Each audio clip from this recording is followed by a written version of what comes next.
Morning. I think we've all had enough FUD recently, but I'm going to give you more, so enjoy. There we go.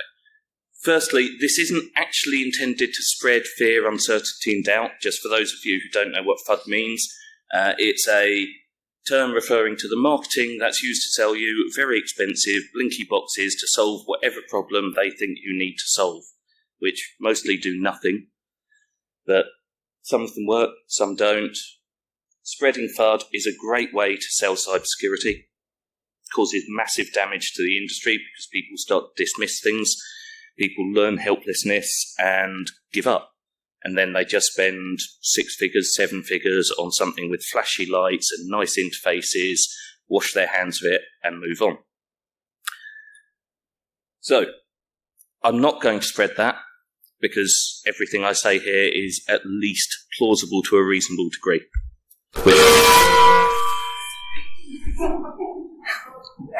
Dramatic sting, wonderful.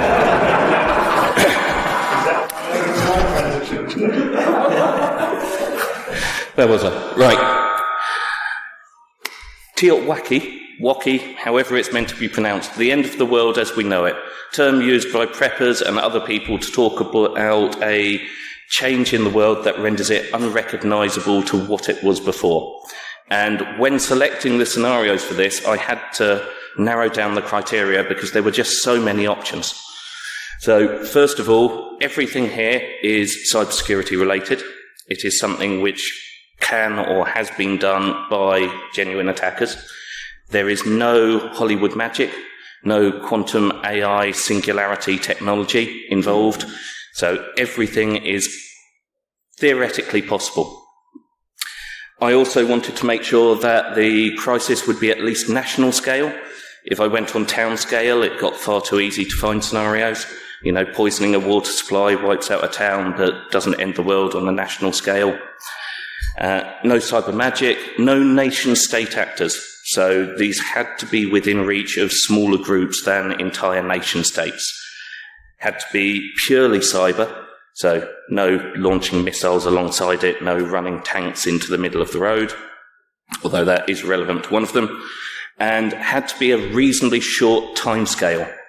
So that did sadly exclude Facebook from the list, because that's over a longer timescale, but there's enough of them anyway. First of all, we have utilities, so water, power, everything that you think of that society now depends on, absolutely, to remain in a recognisable state. And this one has happened a few times. There was a dam in New York where it was compromised in 2013. They were extremely lucky because the release controls were disconnected for maintenance at the time.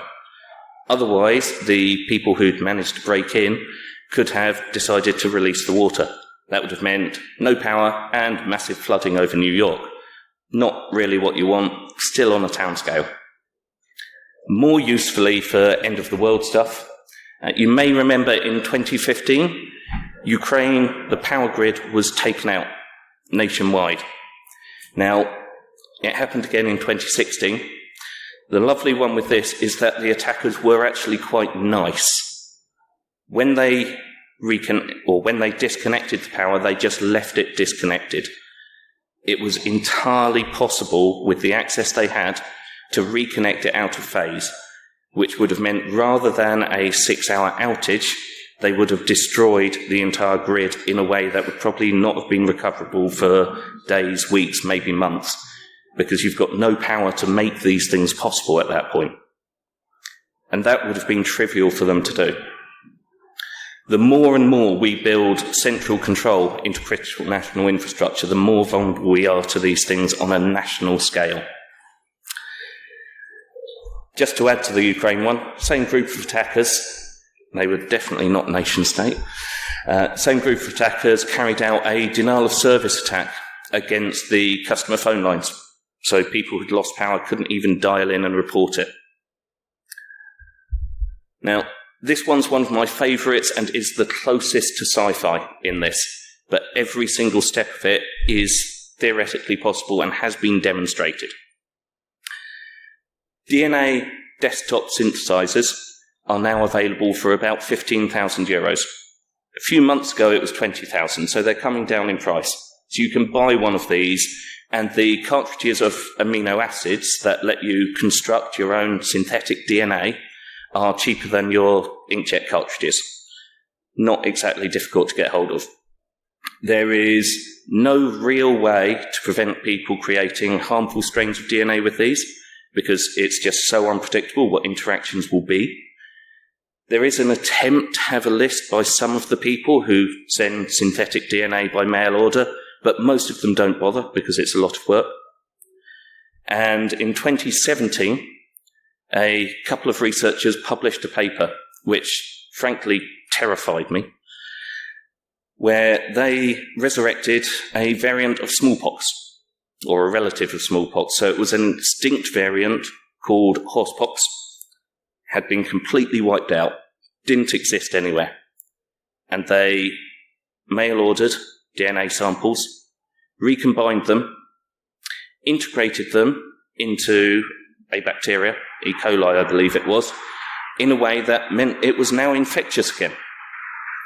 Supposedly they destroyed the samples. There were some criticisms of the work from people saying this is horrendously unethical. Why on earth would you resurrect extinct viruses that weren't harmful to humans and don't need any new vaccines created? But, researchers. Cost of doing that at the time was about $100,000.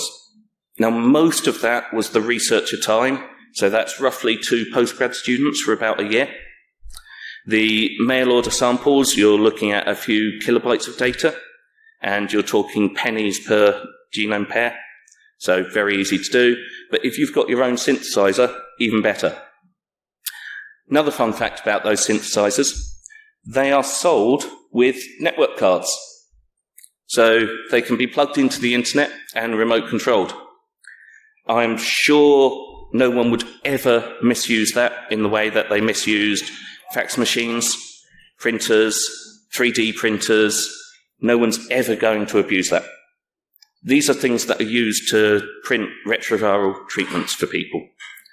So anything that affects that, potentially it could be targeted at one person. That's nasty enough, corrupting someone's retroviral treatment for a condition. But imagine if you made that something infectious. The genes of these things have been sequenced, the codings are known. I've had it on reasonably good authority that the knowledge to do this, to corrupt one of these so that you are injecting someone with a live viral sequence which will then begin to spread and make them infectious, is within the reach of about a second-year biology undergrad in the UK. Other places it may be different. So we aren't talking 7 PhDs, Bruce Banner. This is perfectly plausible to do. Going back to that safe list, there isn't one. You know the whole thing of printers can't print money, supposedly. Well, supposedly there is a list that means you can't order malicious DNA sequences. As I said, most of the people who synthesize it don't use it. You can't encode it into the printers. They just aren't powerful enough to do the analysis you need. There is nothing that can prevent someone from just going in and doing what they want. Hopefully everyone's feeling happy and bright about the future now. Then we have the ecological attacks. Now this was another one I rather liked. Some years ago, a guy called Chris Roberts, who some of you may have heard of, some of you may not have done, discovered that, I think it was John Deere tractors, automated ones with automated planters, had a slight vulnerability issue in that you could change values in the firmware updates that would then be pushed out automatically to all of the tractors connected, which was most of them. And with industrialized farming, that's almost all of the food source in the US at least. The update he demonstrated was that you could slightly reduce the distance between planting of seeds, which sounds annoying but not too bad, until you then connect it to that slight reduction means the seeds cannot grow. They're no longer viable. Industrialised farming has such tight tolerances that things are planted at optimal distances. Any variation in that, particularly reduction, and you have just destroyed grain harvests. Now, in theory, this would probably be spotted within a few days, but by that point, you've missed the planting season, you've wasted your seeds, and you now have famine on a massive, massive scale. You simply cannot import enough food to deal with it, and you have destroyed animal feed and everything else. So again, really positive, happy stuff here. I believe that vulnerability has been fixed. I also believe that SolarWinds have fired the intern who set a bad password, and so we never need to worry about these sorts of things again. So, all right, enough doom and gloom, enough of that whole fear, uncertainty and doubt. There are genuine problems with our industry which spread out and affect others. And one of the main things is that in those other areas, our industry often doesn't really exist. It wasn't considered at the design and build phase. It wasn't considered when we were constructing power plants in the first place. Wasn't considered when we started plugging everything into networks. Certainly wasn't considered by people making desktop DNA synthesizers perfectly capable of making a more virulent version of COVID, if they so decided. Sorry for saying the C word. And putting network cards in them. Wasn't considered by the universities and medical labs who connect them to their network and publish those interfaces to the internet so that people can work on them remotely, so you can do your research from home. Wasn't considered by John Deere when they looked at all of these really tight tolerance systems and didn't consider the data integrity. They made it something that could be adjusted, and they made it something that could be adjusted at scale. So what can we do about it? Well, we can go forwards and try and improve things and look at not just testing at the end, but really look at security by design. Really consider the threats against systems as we're building them. Not just build them and then say, oh, look, I could destroy the entire grain harvest of the US. That might be a problem. It's okay, we'll put a patch on it. You can engineer systems safely. You can build systems so that they are actually secure. I know there's this whole idea of it's not if, not but when, and that there's no perfect security. It's wrong. You can build things with good enough security that you're not going to get existential threats out of them. So that's part of it. Backup option. Locust farming is cheap. Locusts are tasty. They're crunchy. You can season them well. They're highly nutritious. You can do it fully off-grid, and you can be self-sufficient. So just so you're aware, there is a backup option. But really what we need to be looking at is distributing security. Moving from the model of robust systems where we stick everything in one place and say we'll just protect it really good, and instead saying we will build fault-tolerant systems. Ones where compromising one node does not cause the entire thing to collapse. Yes, it's less efficient.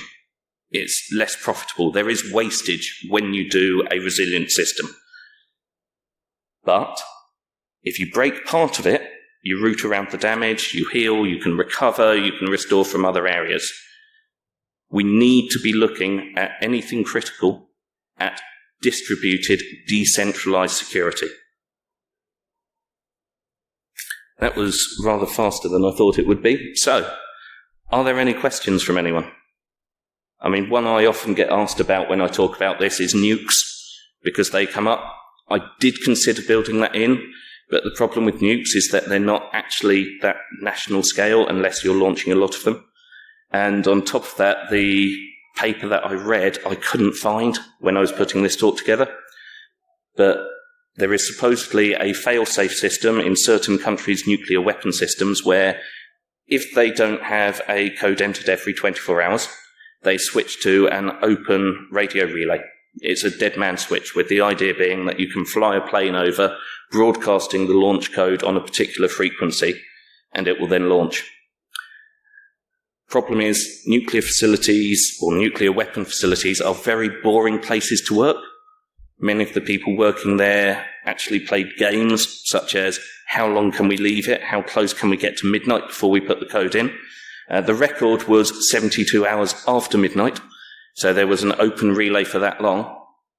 And this is hearsay, I will point out, so don't quote me on it. There was an example where junk data was found in the buffer of a nuclear missile because something had just been broadcast on that frequency and it had picked it up. Now, yes, it's a long code. The chances of hitting it purely at random are low for any particular instance, but you could potentially just run around broadcasting on that frequency, loads of random strings, and get a potential launch. But that's still just one missile. It's not bad enough to qualify for this. Any questions? Cemetery, like the area of 401 villages. And mostly, we have old people in the area, or it's a cemetery that's big and it's tombstones. But apparently, people who died and were buried there, they have smallpox or something else. So, is it the case that I can always do it, but for the trouble to go along and take out the material and make use of it, is long dead? It's probably long dead and not in a recoverable format, but you don't really need to bother because the genetic sequence for smallpox is available on the internet. So you can just download it and print it if you want. Do you think we'll get a whole new set of...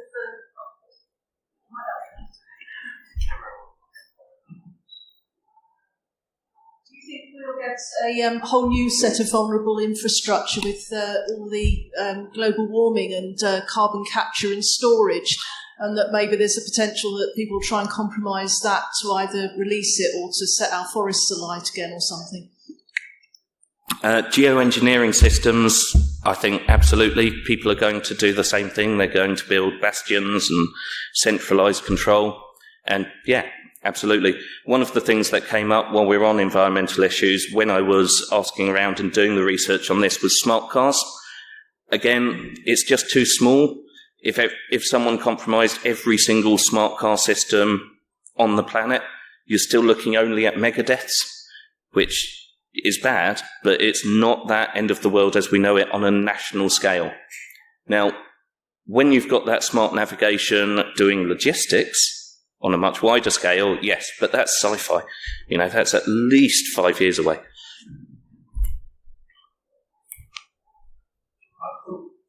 Yeah, thanks.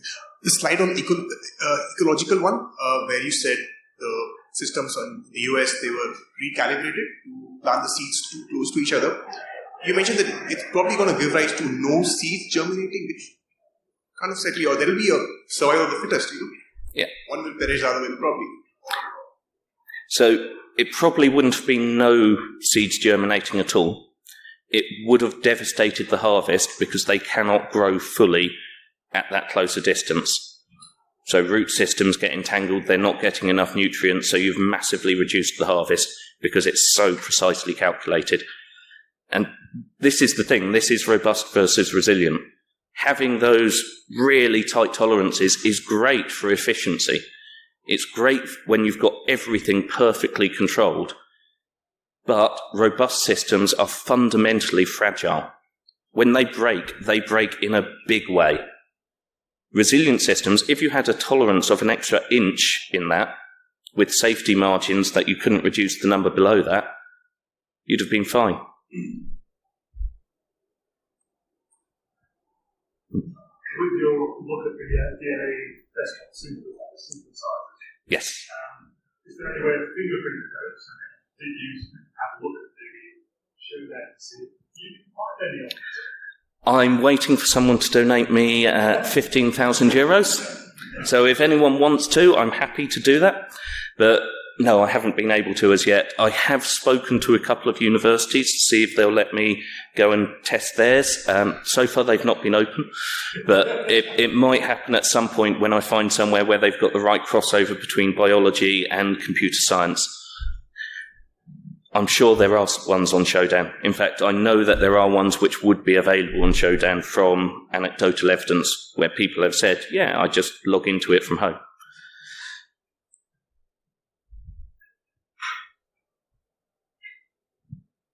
One of the big issues in in history is that a lot of big historical end of the world as we know it events, not necessarily to do with cyber, usually tend to rely on the crux of one individual being oh, I know, let's do this. And another theme that I'm sort of seeing here is it could just be one bored individual goes, oh, I know, I'll hack into a tractor, or I know, I'll buy a synthesizer and code my own virus. So what is preventing the end? Basically, it's a bit of a broad question, but what is preventing the end of the world as we know it from happening? Surely it's pretty much guaranteed that there's going to be some random bored individual in the future who just goes, oh, I know, I want to, cause the apocalypse. I think there are various things. Partly it's luck, no one's done it. Partly it's that this sort of thing is not necessarily widely known. We are still a very small industry. And even within the industry, most people don't necessarily cross too much into other domains. And this requires looking at those different domains and building up a holistic picture. So you've got a small number of people who could do this sort of thing, and most of them are fairly well educated and comfortable and don't necessarily have the motivation. Because if you're one individual doing it, you would need to have a degree of persistence or a lot of luck. The other part of it is the people who could do it and are malicious are generally much more interested in profit. And frankly, doing one of these sorts of attacks would bring far too much attention on them. They're much happier doing ransomware. It's cheap, it's easy, customer service is great. Ransomware provider, one of the fastest growing industries in the world. But saying that no one's done it, the Ukraine is the example I'd look at. It has happened, it has been used, in that case, in coordination with a physical attack. But again, if they'd been slightly more malicious about what they did to the power grid, you probably wouldn't have needed that physical attack. You could have just left the country to fall apart.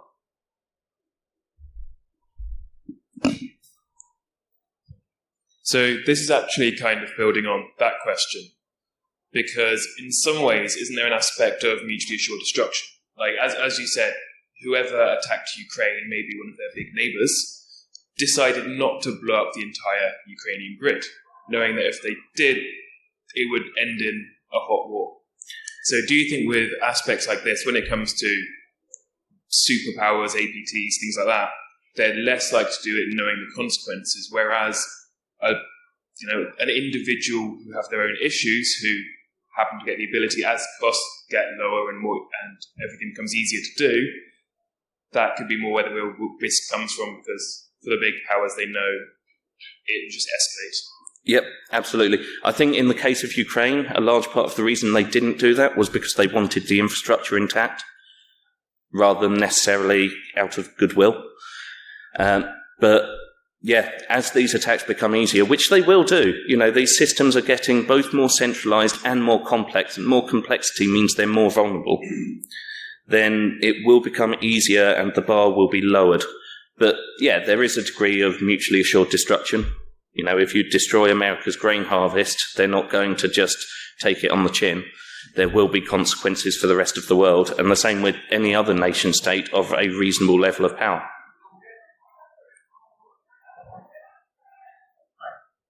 On the Ukraine incident, I guess we all guess who the corresponding neighbour was. So they are already in, or have been recently, in a hot war with Ukraine. So I think the distinction between hot and cold war is not a very sharp one.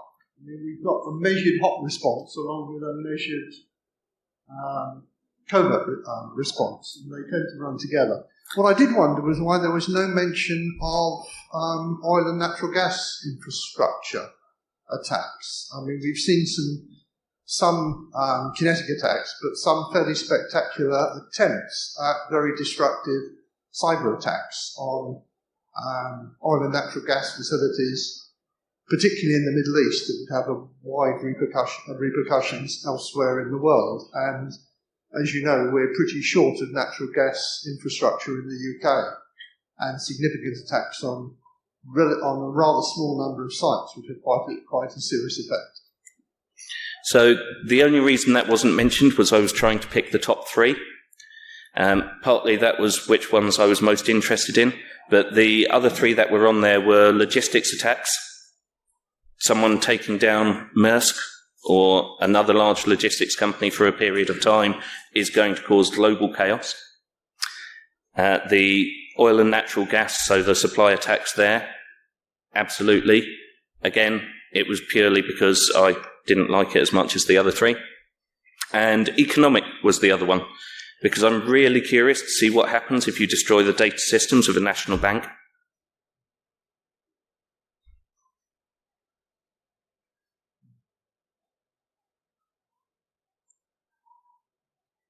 Deathly silence. Hopefully I haven't depressed you all too much.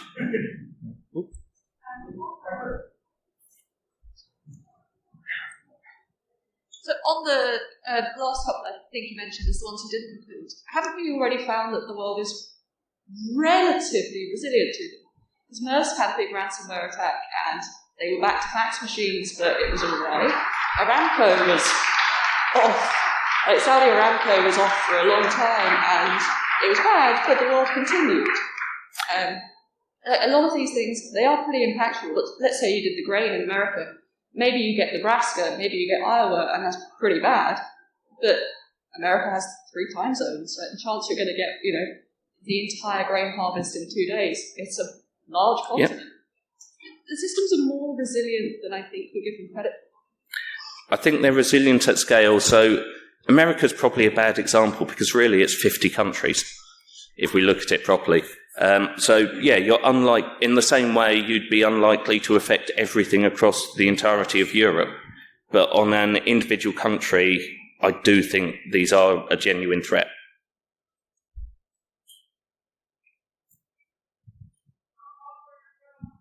I don't think there's any more questions, is there? Any more for any more? No? I promise the rest of the talks are much more optimistic than this. Well, yes, after James has depressed us all with a nice morning talk, I think we all owe him a nice round of applause.